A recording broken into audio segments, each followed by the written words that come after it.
Hi everyone, welcome back to my channel. In this video, I'd like to talk about why I'm studying engineering.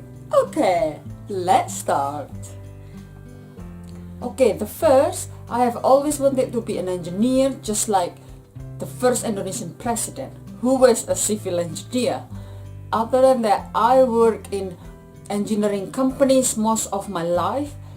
Before I decided to study, I have almost a total of 15 years of work experience in various engineering fields, such as oil and gas company, car companies, integrated circuit, the IC, the little one for your phone or your tablet, and water purification company, and also gold mining. I'm lucky to have all this experience. And other than that, I love to read engineering paperwork due to my work in the past that involved technical documents. So probably because I get used to it, hence I'm interested to it.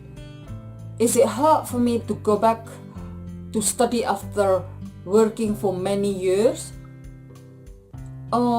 At first it was hard.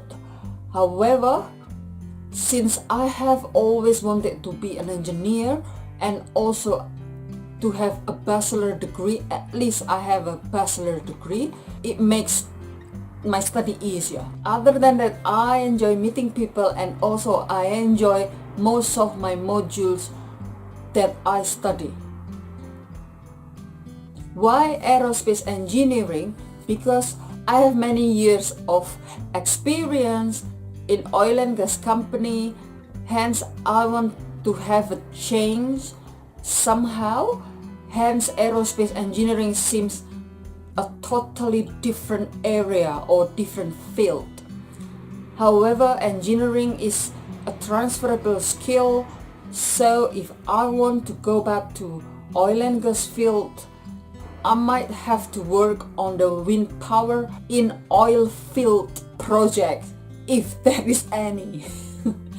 Anyway, in the end, as long as you enjoy what you are studying, that is the most important, and as long as you are interested to it, that will be easier for you to study. And all the best everyone, and I hope you will finish your degree the same as I want to finish my degree as soon as possible, and I want to be an engineer. And if you have any question, please write down below in the comment section, and speak to you next time.